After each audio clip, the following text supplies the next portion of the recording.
This is the Sri Lanka Broadcasting Corporation.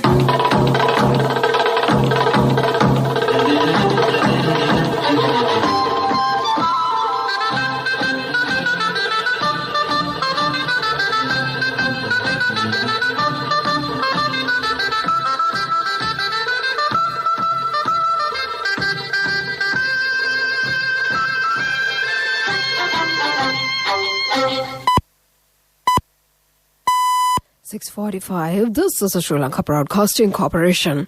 The news edited by Lal Malavarachi and read by Lavani Vijayathunga. First, we take a look at the headlines. 2 million doses of Sinopharm COVID-19 vaccines will arrive in the island today. 1,548 new COVID-19 cases were reported yesterday. A landslide warning has been issued for several districts. Over 5,000 people have been affected by the inclement weather. A court to hear child abuse cases will be set up in each province. The government has further relaxed the travel restrictions. In news overseas, Haiti requests foreign troops after president's assassination. And in sports news, Sri Lanka-India T20 and ODI series will be held from the 18th to the 29th of this month. Those were the headlines, and now we move on to the details of the local news. State Minister Professor Channa Jayasumana says 2 flights chartered by Sri Lankan Airlines have departed China to bring 2 million doses of Sinopharm COVID-19 vaccines. It is reportedly the last consignment of coronavirus vaccines Sri Lanka will be receiving on a single day. The 2 flights, UL 868 and UL 869, returned from Beijing to the island this morning. Sri Lanka has received a total of 5.1 million Sinopharm vaccines so far since the arrival of the first batch of the 600,000 doses late March this year. The government's aim is to vaccinate all over the 30 years of age by September this year. The epidemiology unit of the Health Ministry says 1,548 new COVID-19 cases were reported yesterday. Among the new cases, 1,515 are from the New Year cluster and 33 are foreign arrivals currently in quarantine. A total of 273,031 COVID-19 cases have been reported and 26,758 infected patients are being treated at hospitals, while 242,839 patients have fully recovered and been discharged from hospitals. According to the epidemiology unit report, so far the total of 3,754 million people have received the first dose of COVID-19 vaccines and 1.382 million have received the second dose. 3,467 deaths have been confirmed in Sri Lanka since the outbreak of the pandemic. There is a risk of occurring floods and landslide for several areas due to the existing inclement weather in the island. Over 5,000 people living in Nuwara Eliya, Kandy, Colombo, Ratnapura, Galle and Kilinochchi areas have been affected by the inclement weather. The Disaster Management Centre said that 142 houses have been damaged. A landslide warning alert has been issued in Paduka area of the Colombo district. The National Building Research Institute has also issued a warning to alert to Galle, Alpitia and Neluva areas. Meanwhile, the water level of Kalaniganga has also risen. A high water level is shown in the Kaluganga at Magura and Mallikada areas.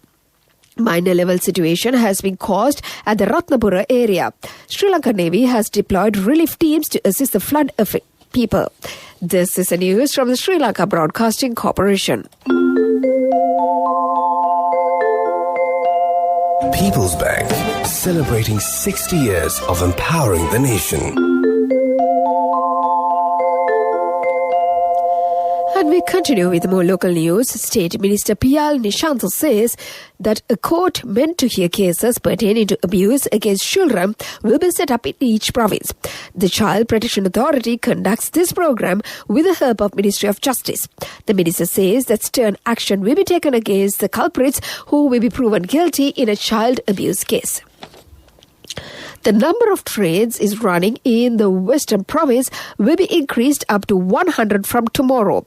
General Manager of Railways Dhambika Jayasundaras told the SLBC that the number of train services will be further increased gradually in the future. And to conclude the local news, the headlines once again. 2 million doses of Sinopharm COVID-19 vaccines will arrive in the island today. 1,548 new COVID-19 cases were reported yesterday. A landslide warning has been issued for several districts. Over 5,000 people have been affected by the inclement weather. A court to hear child abuse cases will be set up in each province. The government has further relaxed the travel restrictions. And that was the local news. Towards a new dimension in innovation, People's Bank, celebrating 60 years of empowering the nation.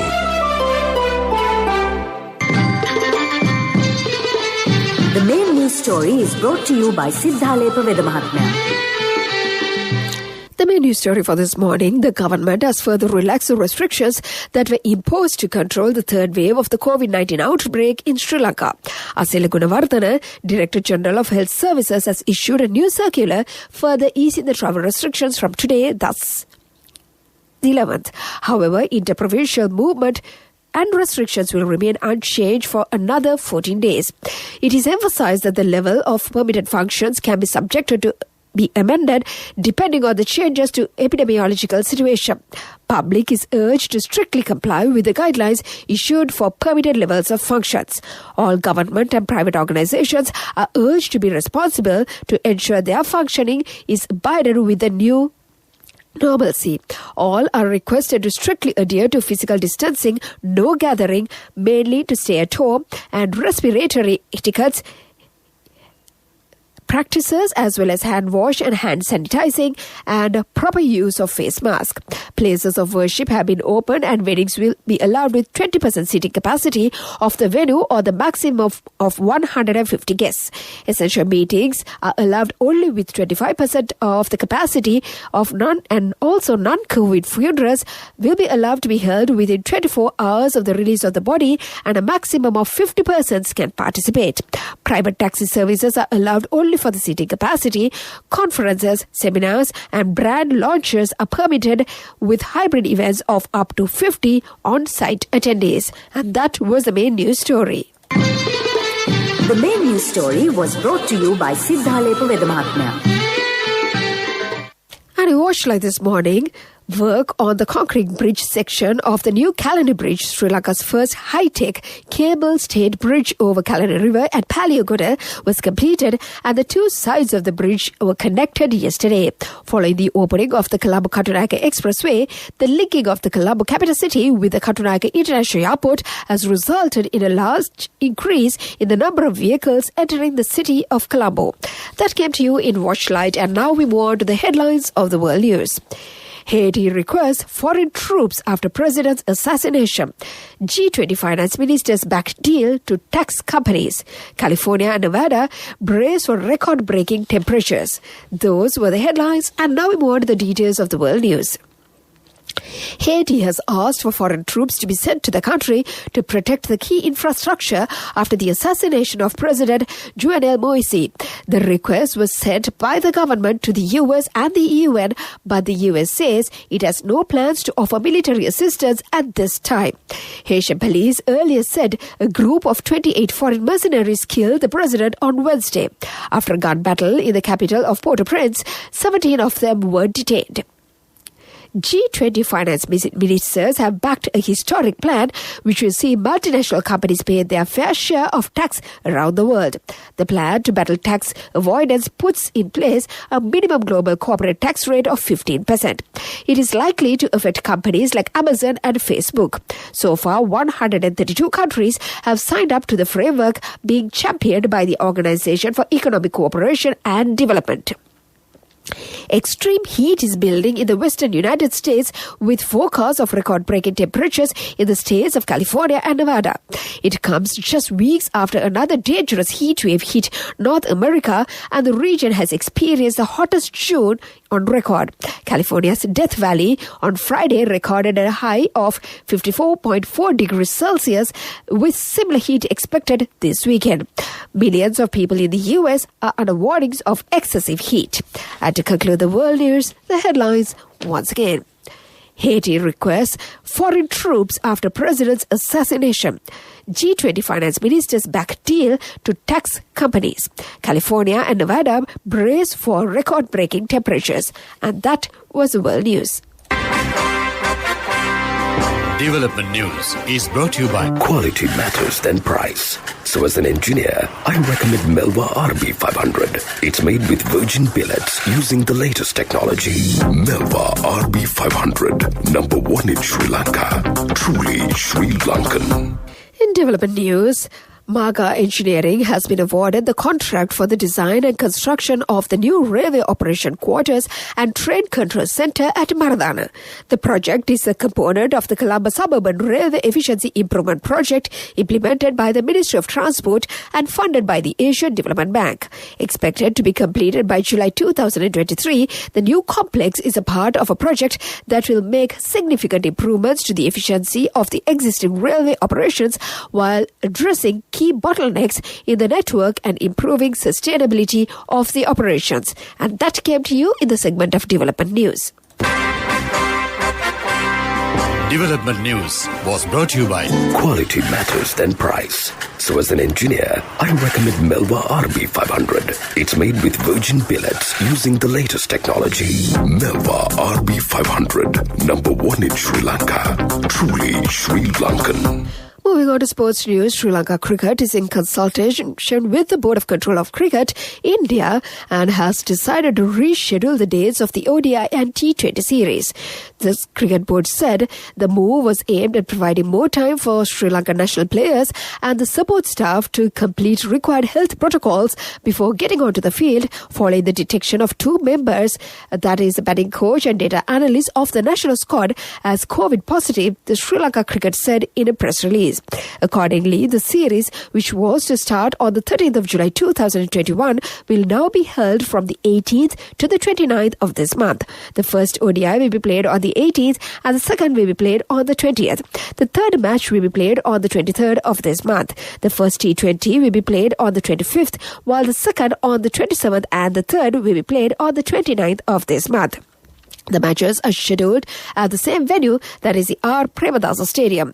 That was the sports news. Business news coming up. Contributory deposit of 1,000 rupees from NSB when your child enters grade 1. Open a Hapan Children's Service account for your kid today. Higher interest. Conditions apply. Business news. Sponsored by National Savings Bank. The safest place for your money. In business news, the Colombo Bourse continued the positive momentum whilst both the indices managed to stay in the green territory on Friday. The all-share price index marginally rose by 2.2 points, while the ASPA and SL20 index also gained 19.5 points. That was the business news. Economics news follows. Business news. Sponsored by National Savings Bank. The safest place for your money. Contributory deposit of 1,000 rupees from NSB when your child enters grade 1. Open a Hapan Children's Service account for your kid today. Higher interest. Conditions apply. And in economic news, Central Bank Governor Professor W.D. Lakshman said that Sri Lanka's first quarter growth would be better than expected, despite the fact that the GDP estimates for the first quarter of the year 2021 have not been released. Governor Professor Lakshman said that Sri Lankan's economy is likely to have recorded a higher than expected growth rate in the first quarter of the year 2021 based on several information such as the Index of Industrial Production, Agricultural Sector Performance and Private Sector Credit, etc. In terms of foreign debt services obligations, the government and the central bank have taken several steps to ensure the impeccable debt service record of the country amid the most challenging times. That was economic news and the weather report to conclude. Weather report was sponsored by Dialogue, in partnership with the Ministry of Education, introduces Nanasa, a trilingual educational mobile app with video-based lessons for grade 1 to A-levels. Now your child can study with ease on your mobile with no subscription fee. And finally, the weather report, the Met Department says showers or thunder showers will occur at times in the western, central, Sabaragamuwa, northwestern and southern provinces. Heavy showers, about 100 millimeters, can be expected at some places in the Sabaragamuwa province and in the Kandy, Nuwara Eliya, Galle and Matara districts.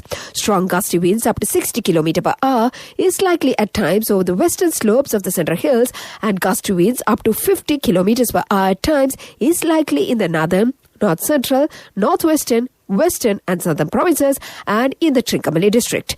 And that was the weather report. Weather report was sponsored by Dialogue, in partnership with the Ministry of Education, introduces Nanasa, a trilingual educational mobile app with video-based lessons for grade 1 to A-levels. Now your child can study with ease on your mobile with no subscription fee. And before we wrap up this segment of news, let's get back to the headlines once again. 2 million doses of Sinopharm COVID-19 vaccines will arrive in the island today. 1,548 new COVID-19 cases were reported yesterday. A landslide warning has been issued for several districts. Over 5,000 people have been affected by the inclement weather. A court to hear child abuse cases will be set up in each province. The government has further relaxed the travel restrictions. In news overseas, Haiti requests foreign troops after president's assassination. And in sports news, Sri Lanka-India T20 and ODI series will be held from the 18th to the 20th of this month. And with that, we conclude this bulletin of news. You're with Radio Sri Lanka